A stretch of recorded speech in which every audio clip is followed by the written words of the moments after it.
Então, boa noite, feliz ano novo, mais uma vez, bem-vindos a Calvary Curitiba. A gente está aqui de volta e a gente chega, né? Tem mais um ano novo que está começando, e uma coisa muito comum que a gente faz no começo dos anos, ou na virada dos anos, são as chamadas resoluções, resolução de ano novo, que a gente acaba fazendo. Começar a pensar em coisas que a gente pode fazer, a mais clássica é a dieta da segunda-feira, né? A gente ouve bastante das pessoas, agora vão começar uma dieta, mas não só coisas assim, como às vezes a gente pensa, esse ano eu posso aprender um novo idioma, esse ano eu posso fazer uma nova faculdade, uma pós-graduação. A gente começa a pensar em coisas que a gente pode fazer com esse novo ano que chega. E além disso, outra coisa que é muito comum, que várias pessoas fazem, é a gente estar olhando para o passado, para o ano que passou. E a gente começa a analisar as coisas que aconteceram, sejam coisas boas, sejam coisas ruins, os erros que a gente cometeu. Às vezes a gente para e pensa, nossa, pisei na bola, não quero mais fazer isso esse ano, e a gente começa a analisar essas coisas. E às vezes a gente, como cristão, a gente faz também espécie de resoluções para a nossa vida cristã. Como por exemplo, esse ano eu quero ler mais a Bíblia, esse ano eu quero orar mais, esse ano eu quero amar mais as pessoas, eu quero ser mais parecido com Jesus nesse ano. E a gente faz resoluções assim. Eu acho que entre essas resoluções, uma coisa que a gente devia incluir, é incluir que a gente seja mais participativo também nas igrejas locais, na nossa igreja local, seja aqui na Calvary, seja em outra igreja que você congrega. Em qual sentido eu digo isso? Eu digo isso por quê? Porque primeiro Jesus foi quem estabeleceu a igreja. Ele que nos ordenou a se reunirmos como igreja. E Jesus, a Bíblia deixa bem clara também que Ele ama a igreja. Então, se a gente quer ser imitador dele, Ele ama a igreja, Ele estabeleceu isso, parte do que a gente tem que fazer, muitas vezes, eu acho importante nessas resoluções, é sermos mais compromissados com a nossa igreja local. Eu não digo simplesmente em ativismo. Eu digo isso por quê? Porque se a gente às vezes para pensar, Deus, eu quero orar mais esse ano, uma ótima maneira de a gente fazer isso é participar de reuniões de oração. Deixa eu ajeitar aqui, muitos fios aqui. Estou com medo de derrubar esses equipamentos. Então a gente pode pensar coisas como, eu quero orar mais, participa de uma reunião de oração. Por quê? Porque na reunião de oração, não quer dizer que se você vem na reunião, você não precisa orar em casa. Orar em casa é muito importante. Mas na reunião você vai ver mais pessoas orando, e isso te incentiva a orar. Você vai olhar e você vai ver, não sou só eu que tenho problemas, e isso acaba incentivando a gente. Mesma coisa quando eu digo em ler a Bíblia. A gente tem aqui na igreja, por exemplo, os nossos grupos de conexão, mas várias igrejas têm os grupos pequenos, que é uma maneira que as pessoas acabam se incentivando umas às outras de ler também a palavra de Deus. Aqui no nosso grupo de conexão, uma coisa que a gente sempre faz é estar lendo um livro da Bíblia, e todo mundo está lendo junto, e às vezes esse é um empurrãozinho que você precisa para estar lendo a Bíblia. Mesmo que seja, não, eu vou ler agora porque a gente tem que conversar sobre isso quando a gente se encontra, mas você está tendo essa motivação de estar lendo. Porque às vezes a gente deixa a nossa Bíblia lá no canto, empoeirando, e acaba não lendo ela. E isso são oportunidades que a igreja local dá. E entre elas, a igreja local dá a oportunidade de a gente amar uns aos outros, de amar o próximo.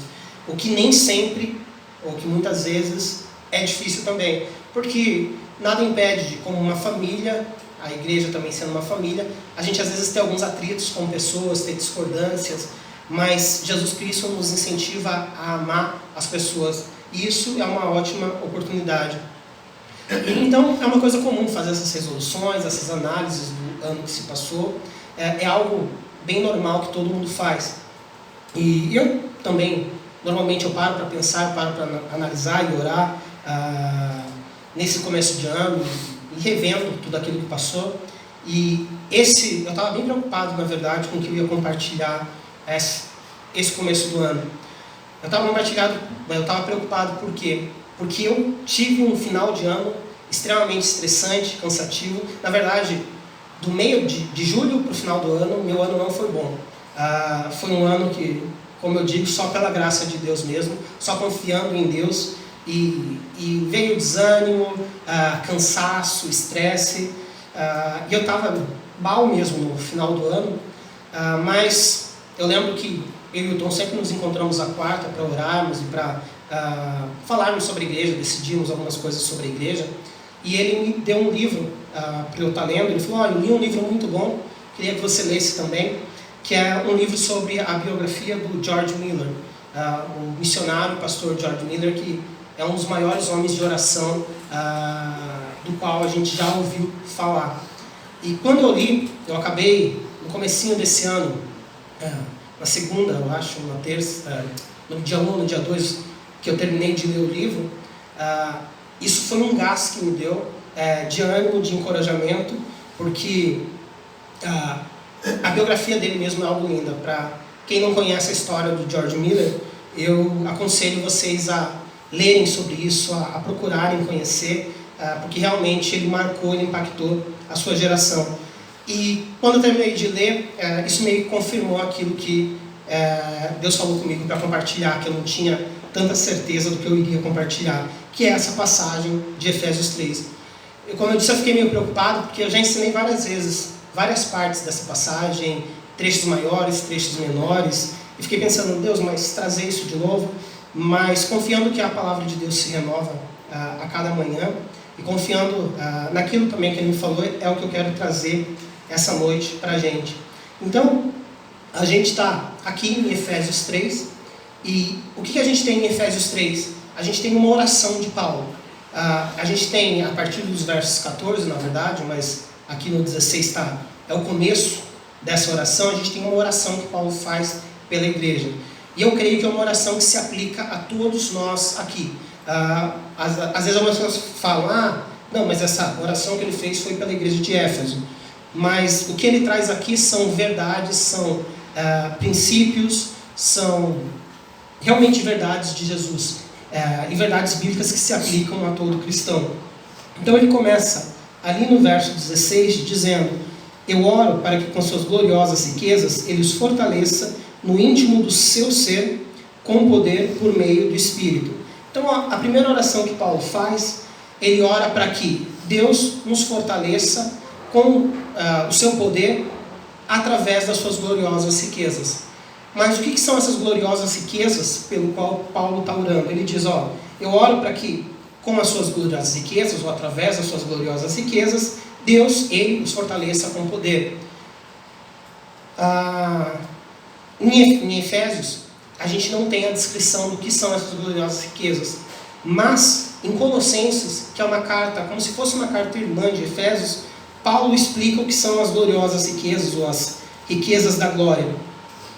A carta de Efésios e Colossenses são cartas bem similares, elas são complementares. Muitas vezes elas trazem explicações de coisas que na outra carta acaba não ficando muito completo. Em Colossenses 1, nos versos 26 e 27, Paulo explica o que são essas gloriosas riquezas. Ele diz: o mistério que esteve oculto durante épocas e gerações, mas que agora foi manifestado a seus santos, a ele quis Deus dar a conhecer entre os gentios a gloriosa riqueza deste mistério, que é Cristo em vocês, a esperança da glória. Então Paulo, ele explica que essas gloriosas riquezas nada mais são do que Cristo em nós, Cristo vivendo em nós, que é a esperança da glória. Então, em outras palavras, o que Paulo está orando é mais ou menos assim: eu oro para que vocês, eu oro para que Deus os fortaleça com o seu poder através de Jesus. E se a gente complementar o que diz nesse versículo, ele começa no 16: oro para que com as suas gloriosas riquezas, ou seja, com Jesus Cristo em vocês, a esperança da glória, Ele os fortaleça. Ele está se referindo a Deus Pai aqui, a gente vê isso no verso 14. Ele, ou Deus Pai, os fortaleça no íntimo do seu ser com poder por meio do seu Espírito. Então, nesse versículo, esse é um daqueles versículos no qual a gente vê Deus Pai, Deus Filho e Espírito Santo agindo nas nossas vidas. A oração de Paulo começa dizendo: eu oro para que através de Jesus, Deus os fortaleça com o poder, enchendo-os do Espírito Santo. Essa palavra, poder, que ele está utilizando aqui, é a mesma palavra que ele usa lá em Atos 1:8. Em Atos 1:8, Lucas descreve as palavras de Jesus, e Jesus diz vocês receberão o poder do Espírito Santo, quando o Espírito Santo descer sobre vocês, e vocês serão as minhas testemunhas em Jerusalém, Judeia, Samaria e até os confins da terra. Então a gente vê lá em Atos 1:8, Jesus Cristo falando, eu estou subindo, mas vocês vão ser cheios do Espírito Santo. Vocês vão ser fortalecidos com o Espírito Santo, e cheios do Espírito Santo, vocês poderão ser testemunhas minhas. Testemunhar aonde quer que vocês vão, seja em Jerusalém, seja até os confins da terra. Então aqui o que a gente vê nessa oração é Paulo orando para que a gente seja cheio do Espírito Santo. E como isso é feito? Isso é feito através do que Jesus Cristo fez, através das gloriosas riquezas. Se a gente para para ler o começo aqui de Efésios 3 e o texto lá de Colossenses 1 também, a gente vê em ambos os textos falando de um mistério que era oculto, mas que agora tinha sido revelado. E o que era esse mistério? Esse mistério é Jesus Cristo morreu por nós, e quando Ele morreu, Ele nos perdoou, Ele nos salvou, e Ele desfez a inimizade que existia entre nós e Deus. Agora já não tem mais judeu e gentil, agora todos nós temos livre acesso a Jesus Cristo. E aí Paulo, então ele ora para que a gente, sendo cheio do Espírito Santo, para que a gente seja cheio do Espírito Santo, aí ele continua, ele dá no verso 17 o motivo disso, que é para que Cristo habite no coração de vocês mediante a fé, e ora para que estando arraigados e alicerçados em amor. E ele continua. Mas então, qual é o motivo da oração de Paulo? Porque ele diz que a gente precisa ser cheio do Espírito Santo, para que Cristo habite em nossos corações mediante o Espírito Santo. Então ele está falando que através do Espírito Santo é que Cristo pode habitar no nosso coração mediante a fé. Então, a gente vê na Bíblia que nós somos salvos pela graça mediante a fé, a gente vê que a gente permanece em Cristo pela fé, e a gente vê também que Cristo pode habitar em nosso coração mediante a fé. Mas essa palavra habitar aqui não é simplesmente uma palavra viver apenas, não é simplesmente estar num local. Essa é uma palavra muito mais complexa. Essa ideia da palavra habitar aqui, de Cristo habitar, é uma ideia que traz uma morada permanente, ou seja, você viver para sempre no local, mas também traz uma ideia de se sentir confortável, se sentir em casa. Então, essa oração está dizendo, Jesus Cristo pode se sentir confortável, pode se sentir em casa em nossos corações. O que Paulo está querendo dizer é que se a gente está cheio do Espírito Santo, o nosso coração vai se tornar um lugar agradável para Jesus Cristo habitar. E isso, eu acho que é uma coisa que nós, como cristãos, muitas vezes temos que pensar, temos que analisar. O meu coração tem sido um lugar, uma morada agradável para Jesus habitar? Será que Jesus tem se sentido confortável no meu coração? Isso é uma coisa que a gente tem que trazer à mente, porque a gente sempre canta com as crianças a música do sabão. E essa música fala que quando o mal faz uma manchinha, eu sei bem quem pode me limpar. Então o mal, o pecado, ele mancha o nosso coração, ele suja o nosso coração. E sujando o nosso coração, com certeza um lugar sujo não é um lugar que você se sente agradável, que você se sente confortável de ficar. A sujeira incomoda, mau cheiro incomoda, moscas incomodam muito, ainda mais nessa época de calor que surge muito inseto, são coisas que realmente incomodam. Então o que Paulo está dizendo aqui é que, muito além do que simplesmente a gente, o que Paulo está dizendo aqui é que nós como cristãos sim temos o Espírito Santo dentro de nós, mas nós podemos ter Jesus Cristo também habitando em nosso coração, se sentindo confortável no nosso coração. E se ele se sente confortável em nosso coração, aí o que Paulo diz é que aí a gente vai estar arraigados e alicerçados em amor. O que é essa ideia de arraigar ou de alicerçar? As duas ideias são ideias similares. Arraigar está falando de uma árvore grande que tem as suas raízes fincadas no chão, e a raiz da árvore dá estabilidade. Então pode vir vento, pode vir tempestade, a árvore está presa ali, porque ela não está superficialmente sobre o chão. Ela tem as suas raízes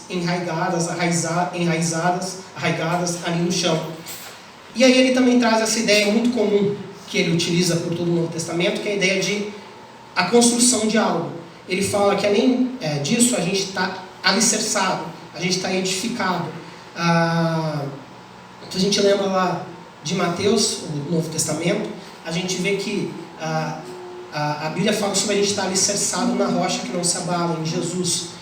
Então, com Jesus Cristo vivendo dentro de nós, se sentindo confortável em nosso coração, a gente pode estar arraigados, alicerçados com uma base firmes em amor. Mas o que é esse amor que a gente pode estar arraigado? Ou qual que é esse amor que a gente pode estar arraigado? Para ser sincero, não é muito claro nessa passagem a qual amor ele se refere. Pode ser ao amor de Cristo, a gente está alicerçado no amor de Cristo, e essa ideia vem do quê? A gente está alicerçados, a gente está com a nossa base em Cristo, firmados na rocha, e Cristo, ele é Deus e Deus é amor. Então, com Jesus Cristo em nós, a gente está mais firme no próprio Cristo e no amor de Cristo. Mas também essa ideia de alicerçados em amor pode trazer a ideia de alicerçados no amor, de tal maneira que a gente vai estar amando o nosso próximo. Que é o quê? Eu estou alicerçado em Jesus Cristo, eu estou próximo a Jesus Cristo, eu sou um imitador de Cristo. E assim como Cristo nos amou, eu vou amar também ao meu próximo, eu também amarei, eu também estarei amando as outras pessoas. Então, o que Paulo está trazendo, a ideia que Paulo está trazendo aqui é que esse é o trabalho da Trindade, que Deus, através do que Jesus Cristo fez, o sacrifício dele, que desfez a inimizade, eles nos fortalecem com o poder do Espírito Santo, o Espírito Santo que vive em nós, lembrando que é diferente o Espírito Santo dentro de nós e ser cheio do Espírito Santo. O Tom sempre traz isso, mas no grego a gente tem 3 palavras para relacionamentos, ou para 3 proposições, na verdade, para descrever o relacionamento de nós com o Espírito Santo. Quais são essas 3 palavras? A palavra em, que significa em ou dentro, né? O Espírito Santo vive dentro de nós. Isso quer dizer que quando a gente se torna cristão, o Espírito Santo vive em nós e ele nos cela, ele nos preserva, ele nos guarda, ele está dentro de nós, Deus vivendo em nós. Mas também tem a palavra para, essa preposição para, que significa ao lado, que é a palavra da qual vem Paracletos, que significa consolador, conselheiro, confortador, que são alguns adjetivos usados para descrever o Espírito Santo que Jesus Cristo utilizou. Então, o Consolador é aquele que anda ao nosso lado. Então, o Espírito Santo pode estar dentro de nós, ele pode estar andando ao nosso lado, que é aquele que vai estar convencendo a gente da verdade, da justiça, do juízo, que ele vai estar nos convencendo sobre o pecado, trazendo convicção sobre o pecado. Mas também tem a palavra epi, que significa sobre. O Espírito Santo também pode vir sobre nós, que essa é a ideia lá de Atos 1:8. O Espírito Santo descerá sobre nós, então nós seremos cheios. Isso é o que a gente chama de andar no Espírito, isso é o que a gente chama de se fortalecer no Espírito Santo. Então, o que a gente vê aqui é que Jesus Cristo, que através de Jesus Cristo nós podemos ser cheios. Ele vem do Espírito Santo, ele vem morar no nosso coração, se sente confortável e ele vai nos ajudar a estarmos alicerçados em amor. Mas por que que Paulo faz essa oração? Ou por que ele traz todo esse conhecimento antes de terminar a sua oração, antes de ir para a parte final da sua oração? Ele constrói, Paulo era alguém que gostava de construir uma ideia, de construir argumentos. Então ele não simplesmente jogava um princípio, é assim, dessa maneira. Ele sempre constrói uma linha de pensamento. Então ele diz que com Jesus Cristo habitando dentro de nós, aí ele fala lá no final do verso 18, no final do verso 17, estando arraigados e alicerçados em amor, e aí no verso 18, vocês possam, juntamente com todos os santos, compreender a largura, o comprimento, a altura e a profundidade, e conhecer o amor de Cristo, que excede todo o conhecimento, para que vocês sejam cheios de toda a plenitude de Deus. Então, toda essa oração que Paulo está fazendo para a gente ser cheio do Espírito Santo, para que a gente possa ter Cristo se sentindo confortável, habitando em nosso coração, é para quê? É para que a gente esteja com bases fortes, firmes, no amor, alicerçados no amor, a gente possa conhecer a altura, a largura, a profundidade do amor de Deus, que excede todo o conhecimento. Então, se a gente para pensar, ou se a gente para analisar a Bíblia, o que aqui está falando? Aqui está falando de um amor muito mais complexo, muito maior do que o amor que a gente vê pelo mundo. Ele está falando de um amor que excede todo o conhecimento. Fora de Cristo, a gente não consegue entender esse verdadeiro amor ágape. Fazendo uma adendo aqui, eu não estou dizendo que o mundo não pode amar. No mundo secular, as pessoas também podem amar. Mas o verdadeiro amor, que é aquele amor sacrificial, o amor demonstrado por Cristo, ele é um amor que realmente a gente não consegue entender se a gente não tiver em Cristo. Como que um pai pode enviar o seu filho para morrer por pessoas que não gostam dele? Isso é algo que não entra na cabeça do ser humano. Como que eu vou colocar a pessoa que eu mais amo para morrer no lugar de uma pessoa que muitas vezes me odeia, que só me maltrata, que me enche o saco? Então essa é uma ideia difícil para o mundo entender. E João fala sobre isso em 1 João, descrevendo sobre o que é esse amor. Em 1 João 3,16, João diz assim: nisto conhecemos o que é o amor. Jesus Cristo deu a sua vida por nós e devemos dar a nossa vida por nossos irmãos. Então aqui ele está trazendo a ideia desse amor ágape, que é um amor muito além do sentimento, é um amor sacrificial. Então, com Cristo em nós, a gente consegue, juntamente de todo o corpo de Cristo, de todos os santos, a gente consegue conhecer a altura, o comprimento, a largura, a profundidade do amor de Deus. E eu sempre falo sobre isso, na verdade, eu gosto muito dessa passagem, porque ela traz umas coisas bem interessantes. Ele começa falando sobre a gente conhecer a largura do amor de Deus. Se a gente analisa a palavra largura e olha essa palavra, as outras partes que a mesma palavra está na Bíblia, se a gente analisa isso no grego, a gente vê que essa palavra largura ela é utilizada para descrever uma largura que vai de um canto a outro da terra, ou seja, que envolve toda a terra. Né? A terra é redonda, como eu disse. Desculpa se alguém aqui é terraplanista, mas a Terra é uma esfera, e quando a gente fala de um canto ao outro, quer dizer envolvendo toda a Terra mesmo. Então ele está descrevendo a gente possa conhecer a largura desse amor, um amor que cobre, que envolve toda a Terra. Ele também fala sobre o comprimento, sobre conhecer o comprimento desse amor. E essa ideia de comprimento, você nem parar para pensar, por que ele fala de comprimento, largura, profundidade e altura, se no português essas palavras vão dizer mais do que as 3 dimensões que a gente tem. Então a gente pode ter, por exemplo, comprimento, largura e altura, ou considerar comprimento, altura e profundidade, mas sempre uma dessas vai ficar sobrando. E essa palavra comprimento, na verdade, é uma palavra que significa uma medida. E essa medida pode ser uma medida espacial ou pode ser uma medida de tempo.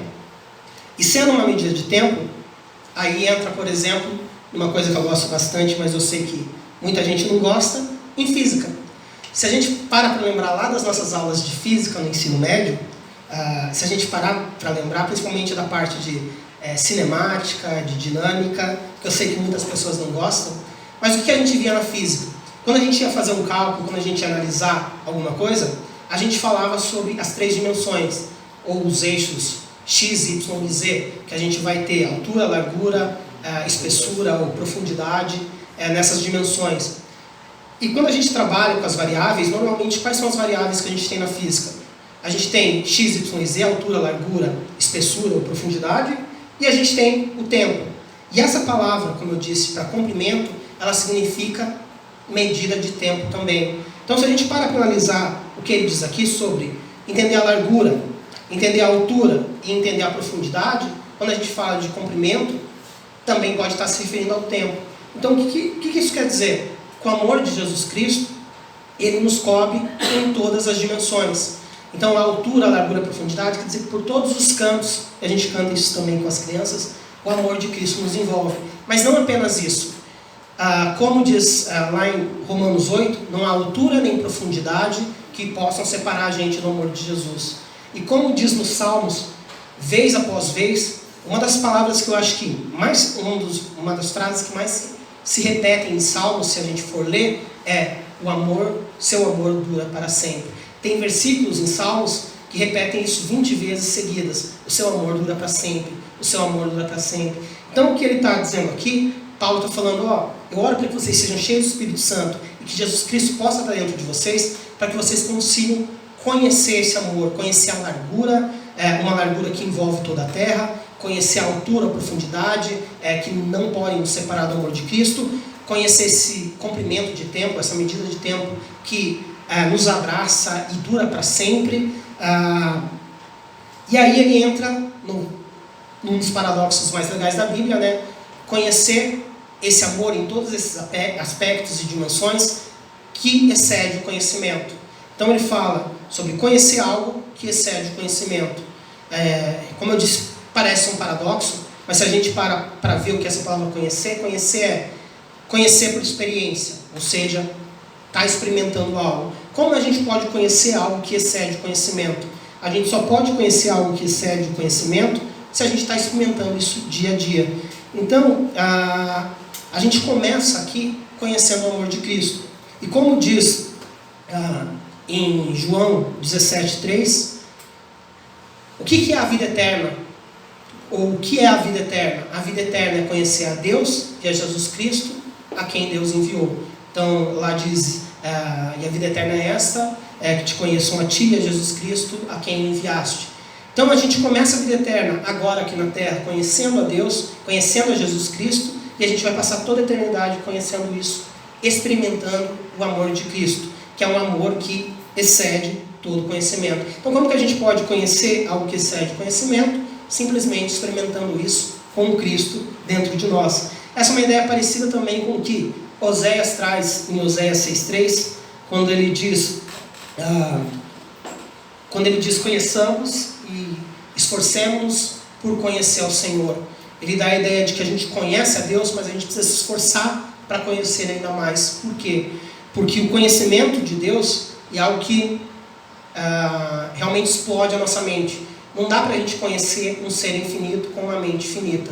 Nós somos seres finitos, a gente tende a tentar entender as coisas da maneira que a gente vê, da maneira que a gente pensa. Então a gente muitas vezes tenta até colocar Deus numa certa espécie de caixinha, tentando entender os atributos, ou alguns atributos de Deus, ou por que Deus fez isso ou aquilo, mas Deus, ele está muito além da nossa mente. Como a gente pode conhecer a Deus? A gente vai ter a eternidade inteira para estar experimentando, para estar conhecendo a Deus, para estar conhecendo a Deus. E aí, ele termina nos versos 20 e 21 dizendo: aquele que é capaz de fazer infinitamente mais do que tudo que pedimos ou pensamos, de acordo com o seu poder que atua em nós, a ele seja a glória na igreja e em Cristo Jesus por todas as gerações, para todos sempre. Amém. Ele termina trazendo, essa aqui é uma das doxologias, dessas orações de louvor mesmo, mais lindas da Bíblia, dizendo: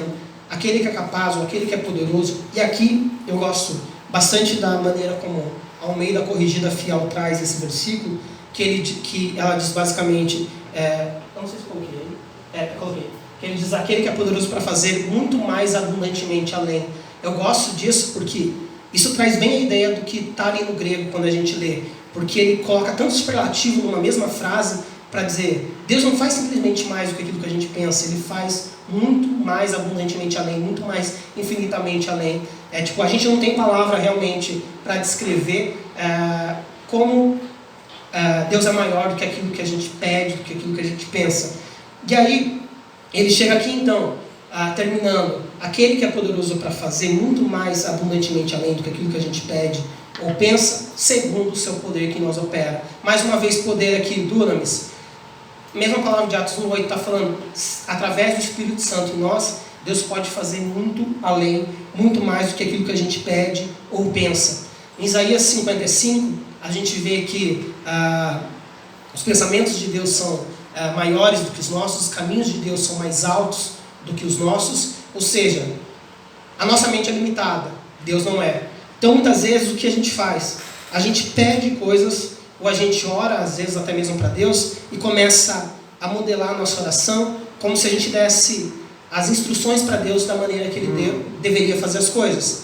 Então, Deus, eu preciso tanto disso, mas você podia fazer dessa maneira, porque se você fizer dessa maneira, essa pessoa vai ver isso e vai atingir isso. E a gente começa a pensar, e até, às vezes até com uma boa motivação, mas se Deus é poderoso para fazer muito mais abundantemente além do que aquilo que a gente pede ou pensa, por que a gente vai limitar a nossa oração na maneira fechada que a nossa mente pensa as coisas? A gente pode colocar tudo isso diante de Deus.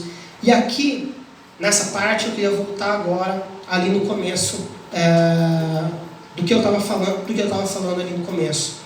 Quando chega essa época, como eu disse, quando chega essa época de começo de ano, é muito comum a gente fazer resoluções, é muito comum a gente parar para analisar aquilo que se passou. Mas o que a Bíblia traz?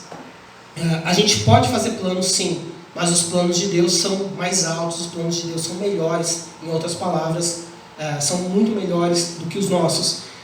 E aqui, nisso, eu queria trazer, no começo que eu falei, eu estava meio preocupado, indeciso se eu ia compartilhar isso, mas quando eu estava ali lendo a biografia de George Miller, isso foi algo que me encorajou bastante, porque a biografia dele, na verdade, é só uma parte da história dele, nem uma biografia inteira, mostra como foi a vida de oração e como a oração pode impactar não somente a vida de uma pessoa, mas a vida de toda uma população. E eu não sei quantos aqui conhecem a história de George Miller, mas ele é lá dos anos 1800 e alguma coisa, do começo do século XIX. E George Miller, ele foi um grande missionário, um pastor também, que teve a sua vida fundada, firmada na oração. Mas nem sempre foi assim. Quando ele era um jovem, ele estava fazendo sua faculdade de teologia, porém, ele não conhecia Jesus Cristo ainda. Ele estava fazendo faculdade porque o pai queria que ele fosse um pastor de uma igreja, que aí, sendo um pastor naquela época, nos anos 1800 e bolinha, você teria alguns benefícios, e o pai via aquilo. Mas ele era aquele típica pessoa, aquele típico jovem, que era um jovem beberrão, trapaceiro. Ele trapaceava em jogos, então ele amava jogar cartas, e ele trapaceava para ficar ganhando dinheiro, ou em outras palavras, roubando dinheiro dos amigos dele, e esse era o tipo de vida dele. Isso enquanto ele estava lá cursando a sua faculdade. Mas um dia, um amigo chamou ele para uma reunião de oração. Ele não queria ir, mas ele acabou indo nessa reunião de oração. E nessa reunião de oração, ele viu um homem ajoelhado, com um coração bem sincero, orando para Deus. Quando ele viu isso, ele parou, peraí, para esse homem estar assim, ajoelhado, com essa submissão não apenas corporal, mas uma submissão real mesmo, ele realmente crê num Deus real. E isso impactou a vida de George Miller.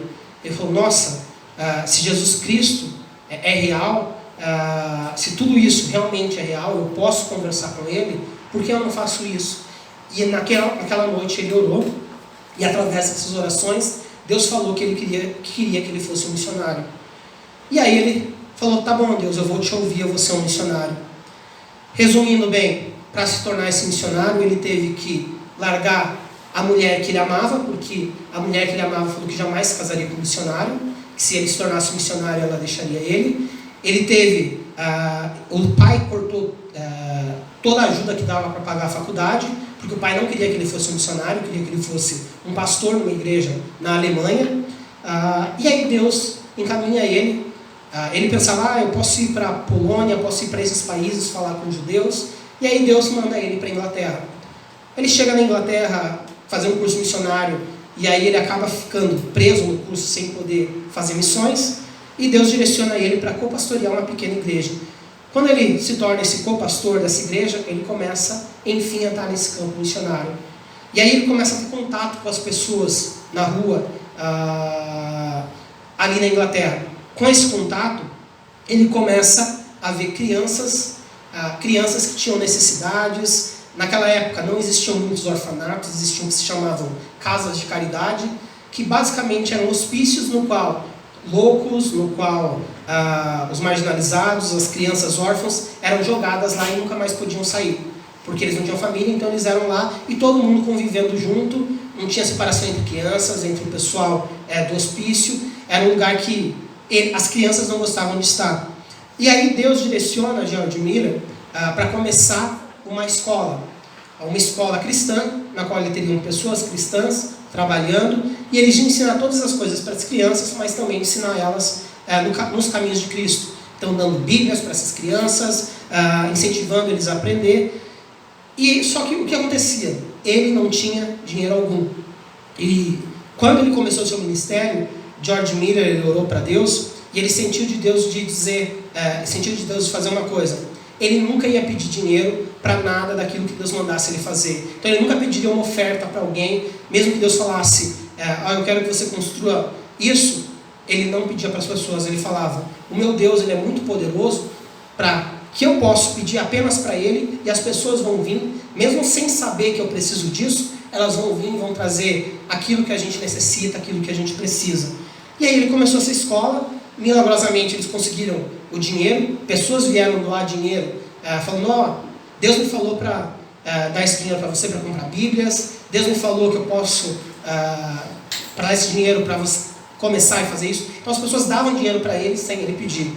Ele começa a escola, e quando ele começa a escola, ele vê que não adiantava ele ter uma escola se as crianças que ele estava ensinando eram tiradas e jogadas nessa casa de caridade. O que ele poderia fazer para resolver isso? Poderia fazer o próprio orfanato. Mas a ideia de orfanato era algo não muito bem vista naquela época. Era uma ideia nova, as pessoas todas falavam, você é louco de fazer uma casa, colocar várias crianças juntas, tem que alimentar elas, tem que cuidar, tem que ensinar as crianças, você vai precisar de muito dinheiro para fazer isso. Mas ele sempre orava e ouvia a voz de Deus. E aí Deus falou para ele que era para começar esse orfanato. Ele ora, Deus provê as coisas, as pessoas vêm e dão utensílios de cozinha, móveis, dão móveis de casa, pessoas se oferecem para trabalharem no asilo sem pagamento, no orfanato sem pagamento nenhum. E aí eles começam um orfanato para 20 crianças. Quando ele inaugura o orfanato, não aparece nenhuma criança, ele fica pensando, Deus, será se é você mesmo que estava falando para eu abrir esse orfanato? Porque o Senhor proveu tudo isso, mas não tem nenhuma criança. Aí ele orando com a esposa fala, a gente orou por tudo, mas não orou por crianças.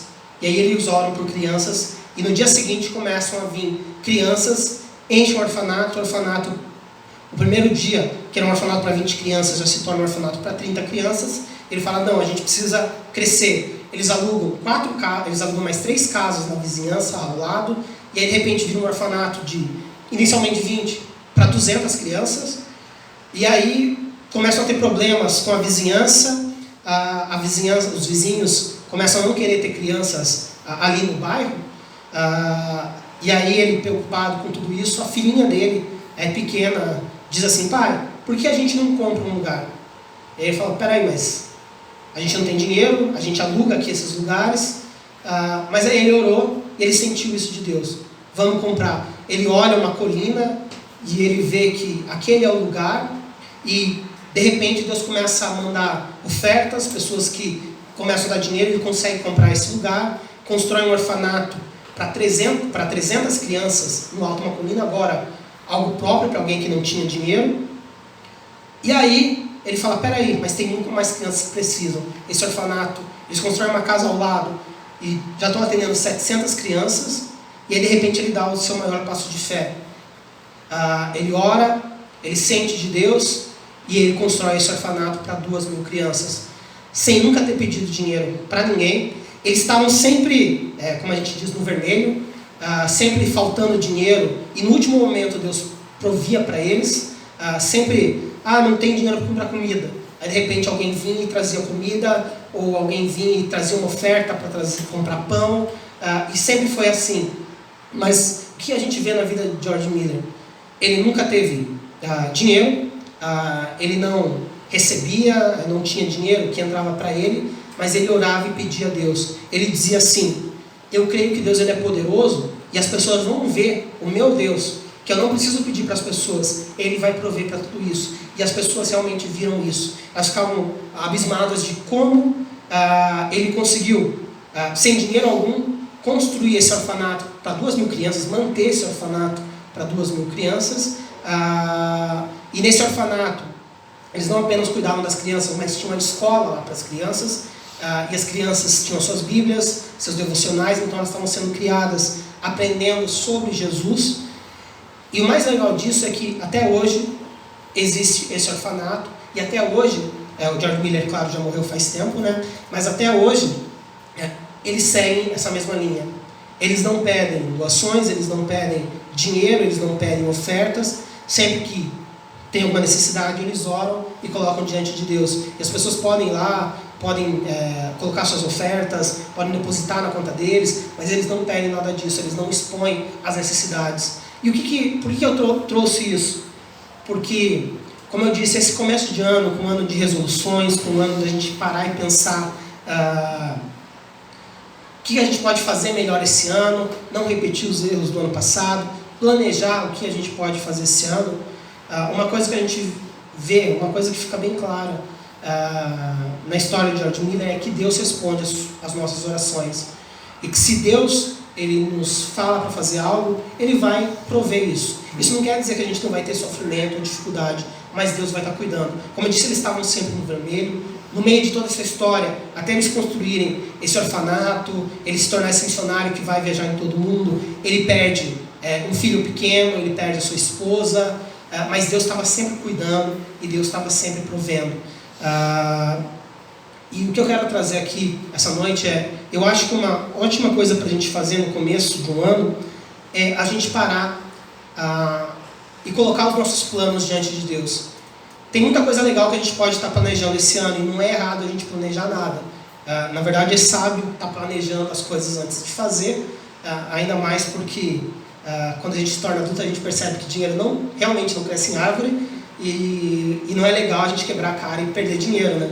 Mas a gente pode sim planejar coisas, mas a gente pode colocar os nossos planos diante de Deus. Pedro diz que a gente pode lançar as nossas preocupações diante de Deus, que Deus cuida da gente. Então os nossos planos, as nossas resoluções, eu acho que uma coisa muito legal ao invés de a gente simplesmente fazer, Deus, o que você quer de mim esse ano? E eu queria fazer um convite para nesse primeiro culto do ano, a gente ter um tempo agora de oração.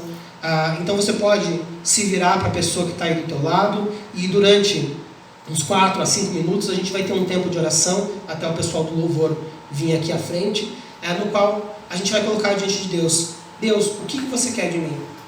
Deus, eu quero colocar os meus planos diante do Senhor. Nem sempre Deus vai querer que você seja um missionário, largue tudo e vá para lá. Mas, ainda que seja, faça isso, faça uma coisa simples, vamos colocar isso diante de Deus. Para George Miller, isso era algo muito real. Nas coisas grandes ou nas pequenas, ele colocava tudo diante de Deus e Deus respondeu. E eu acho que isso é uma coisa que falta em nós cristãos hoje em dia. Aprendemos a sermos não tão independentes, mas sermos mais dependentes de Deus. E isso a gente precisa fazer com um coração sincero.